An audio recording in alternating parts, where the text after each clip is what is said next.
स्वागत है आप सभी का। मैं हूं साहिल खान और आप देख रहे हैं साहिल की डायरी। सोमवार की सुबह एक खबर आती है कि यूपी सरकार के मंत्री डॉक्टर संजय निषाद के ऊपर जानलेवा हमला होता है। राजनीतिक गर्माहट शुरू होती है, उसके बाद बयान शुरू होता है। अध्यक्ष जी, पूरा मामला क्या है? ये हमले का हमले का मामला यही है कि ये भाजपा संजय निषाद के लोग जो अपने हाथ देख रहे हैं, कहीं इनको जनमत नहीं मिल रहा है, इनको निषाद जो है फटकार रहा है, इनको यादव फटकार रहा है, इनको ठाकुर फटकार रहा है, ये बेइज्जत हो रहे हैं। तो उसका वो ले करके जो है वहाँ निषादों के ऊपर वार करके जबरदस्ती गुंडाई करके ये वोट लेना चाहते हैं, सत्ता का दुरुपयोग करके ये वोट लेना चाहते हैं और जनता की इसको बर्दाश्त नहीं करेगी। अब की इनकी जो है मोदी की सरकार का पतन है और मोदी की सरकार जाने वाली है। क्यों कह रहे हैं कि सपा के गुंडे वहां पर थे? क्यों कह रहे हैं? सपा के गुंडे हैं। पहले तो उनके बेटे जो है सपा से ही पार्लियामेंट का चुनाव लड़े हैं। आवाज जो है अगर फेरिस उठा करके देखा जाए तो भाजपा में जो है किसी के ऊपर 90 मुकदमा है, किसी के ऊपर 50 मुकदमा। हमारे समाजवादी पार्टी के जितने नेता है किसी के ऊपर कोई मुकदमा नहीं है। ये मामला क्या था? ये मामला वो अपनी हार महसूस कर रहे हैं और बौखला गए हैं। वजह क्या था मारपीट की? वजह यही है कि बौखला गए हैं और वो जब देखे वहाँ जाकर के पहुँचे तो वहाँ कहे कि 5 साल आप लोग कहाँ थे, ये सड़क हमारी नहीं बनी है, पुलिया हमारा नहीं बना, हमारे गांव का हमारे इलाके का विकास नहीं हुआ। उसी पे संजय निषाद हाथ से हाथ उठा करके उनको बेइज्जत करने लगे। मतलब एक जनता सवाल किया उनसे, जनता ने सवाल किया कि 5 साल आप कहाँ थे, चुनाव में आप वोट मांगने आए, इसी बात को लेकर हुआ था। यही बात को लेकर हुआ था। तो अभी आप लोग क्या कर रहे हैं? अब हम लोग जो एसपी को ज्ञापन दिए हैं, अगर नहीं होगा तो हम भी धरना प्रदर्शन करेंगे और यहाँ रोड से लेकर के और वहाँ विधानसभा से जो हम लोग का धरना प्रदर्शन करेंगे। समाजवादी पार्टी को नेता गिरफ्तार हुए हैं क्या?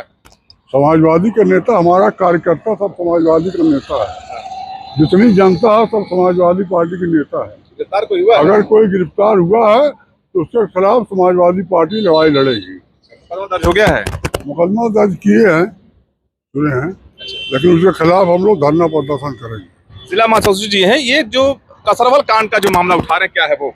आज मैंने माननीय डॉक्टर संजय जायसवाल जी के, संजय निषाद जी के बयान को सुना। उन्होंने बताया कि ये मोहम्मदपुर कठार की घटना कसरवल से लेके जोड़ी जा रही है, जबकि ऐसी कोई बात नहीं है। माननीय डॉक्टर संजय निषाद जी बात को तोड़ मरोड़ करके दूसरी दिशा में प्रस्तुत कर रहे हैं। जब सवाल जनता कर रही है, पूरी लोकसभा में कर रही है, लोकसभा की सभी विधानसभाओं में जनता उनसे पूछ रही है और उनके बैठने नहीं दे रही उनको और उनके सांसद पुत्र को।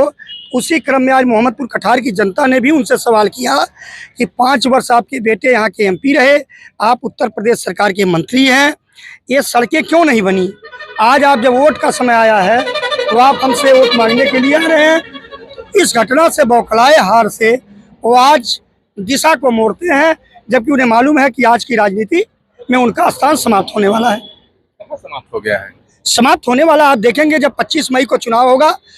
इस खलीलाबाद की लोकसभा की जनता उनके पुत्र प्रवीण निषाद को बहुत अंतर से हरा करके इस जनपद के बेटे, इस लोकसभा के बेटे पप्पू निषाद को, जो समाजवादी पार्टी के उम्मीदवार हैं, साइकिल निशान लेकर के आए हैं, उन्हें जिता करके भेजेगी तो उनका अस्तित्व समाप्त हो जाएगा। किसी कार्यकर्ता उठाया गया क्या?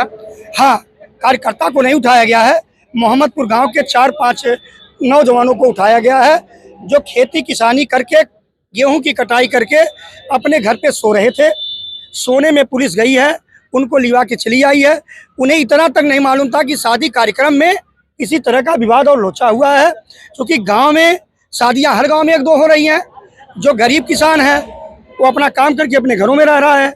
उनको कोतवाली आने के बाद पता चला कि उनके गांव में शादी में विवाद हुआ है और हमें हलाया गया है। ये कहीं कोई राजनीतिक फंडा तो नहीं, माहौल बिगाड़ने की कोशिश की गई हो?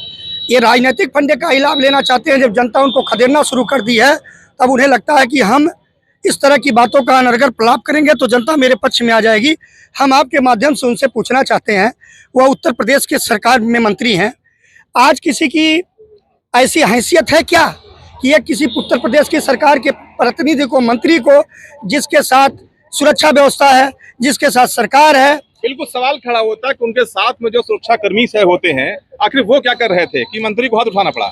अब ये तो बात उनसे, ये सवाल उनसे होना चाहिए।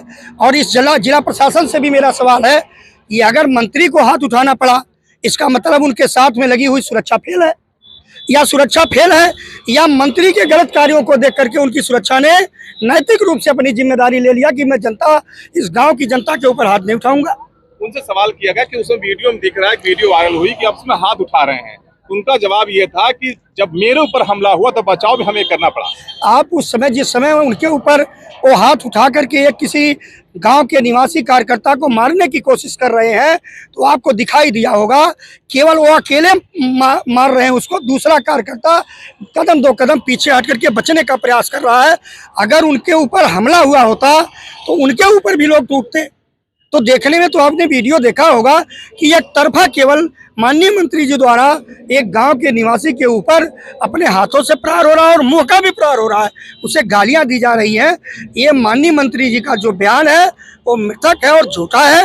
भारतीय जनता पार्टी की झूठों की सरकार है, उन्हें झूठ बोलने की महारत हासिल है। मोहम्मदपुर कठार की सभी जनता, चाहे वो हिंदू है, चाहे मुसलमान है, चाहे यादव है, चाहे निषाद है, आज संजय निषाद जी के कुकृत्य से, उनके किए गए कार्य से सब लोग आहत हैं। और वो कह रहे हैं कि जो मंत्री और जो सांसद विकास कार्य नहीं कर सकता है, उसे जनपद में रहने का अधिकार नहीं है। उसे इस लोकसभा में 25 तारीख को मतदान के दिन इस जनपद की लोकसभा से हटा दिया जाएगा। तब उन्हें पता चलेगा कि जात के नाम पे राजनीति नहीं होगी, कर्मों के नाम पे राजनीति होगी। कर्म होगा तो जनता में विश्वास होगा। फिलहाल जिस तरह बात निकलकर सामने आ रही है कि जब मंत्री जी वहां शादी में पहुंचे तो वहां की जनता ने उनसे पूछा कि भैया 5 साल आप कहां थे, चुनाव के दौरान आप वोट मांगने आए हैं, यहाँ की सड़क खराब है। उसके बाद वहां का माहौल गरमाया है, लेकिन उनकी तरफ से आरोप लगाया गया है कि सपा के गुंडों ने उनके ऊपर हमला किया, उनको चोट आई। लेकिन सवाल तो ये भी खड़ा होता है कि उनके साथ में मौजूद सुरक्षाकर्मी क्या कर रहे थे। अब बने रहिए साहिल डायरी के साथ। नमस्कार।